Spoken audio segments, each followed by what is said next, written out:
Hi friends, எல்லோரும் எங்கிட்ட அதிகமாக கமெண்ட் எனக்கு வர்றதே, நீங்கள் அதிகமாக மீன் சமைப்பீங்களா, அதிகமாக மீன் சாப்பிடுவீங்களா, அதிகமாக மீனே காமிக்கிறீங்க அப்படின்னு கேட்குறாங்க. நாங்கள் அதுக்கான பதில் இதோ. நான் மீன் ரொம்ப அதிகமாக சாப்பிட மாட்டோம். எப்படியும் நாங்கள் வாரத்துக்கு 2 நாள் மீன் சாப்பிடுவோம்.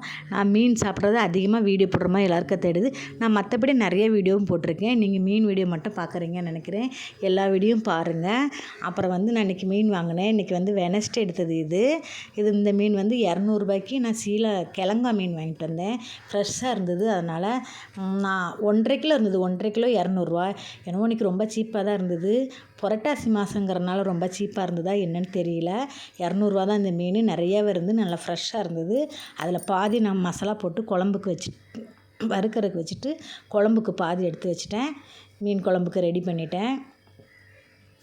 மீன் சமைக்கிறத நான் அதிகமாக எடுத்து போடுறதா நினைக்கிறாங்க எல்லாருமே. மீனும் நாங்கள் கொஞ்சம் விரும்பி சாப்பிடுவோம். அதனால் நான் மீன் எப்படியும் கம்பல்சரி வாரத்துக்கு 2 நாள் நாங்கள் சாப்பிட தான் செய்வோம். மீன் சாப்பிடாம இருக்க மாட்டோம்.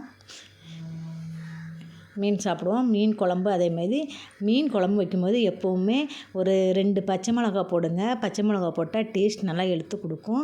அந்த டேஸ்ட்டு அந்த பச்சை மிளகா ஃப்ளேவரே நல்லாயிருக்கும். அதை ட்ரை பண்ணி பாருங்கள். அப்புறம் நாங்கள் தேங்காய் ஊற்றி தான் நான் மீன் குழம்பு வைப்பேன். எல்லோரும் கேட்குறாங்க, நீங்கள் தேங்காய் ஊற்றுவீங்களான்னு. நாங்கள் எப்போவுமே தேங்காய் ஊற்றி தான் மீன் குழம்பு வைப்போம். தேங்காய் இல்லாமல் நாங்கள் மீன் குழம்பு வச்சா எங்களுக்கு ஏதோ பிடிக்காத மாதிரியே இருக்கும். அதனால் தேங்காய் ஊற்றி வைப்போம். நீங்கள் தேங்காய் ஊற்றாமல் கூட வைக்கலாம். நீங்கள் அப்படி வச்சு சாப்பிட்டவங்களுக்கு அப்படியும் வைக்கலாம்.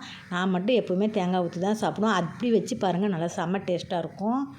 மீன் குழம்பு வச்சு இன்றைக்கி நான் மீன் வறுவல் பண்ணேன்.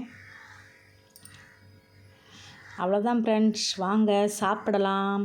மீன் குழம்பு மீன் வறுவல் ரெடி. வாங்க சாப்பிட்லாம். இந்த வீடியோ பிடிச்சிருந்தா லைக் பண்ணுங்கள், கமெண்ட் பண்ணுங்கள், ஷேர் பண்ணுங்கள். சப்ஸ்கிரைப் பண்ணாதவங்க சப்ஸ்கிரைப் பண்ணுங்கள். பாய்.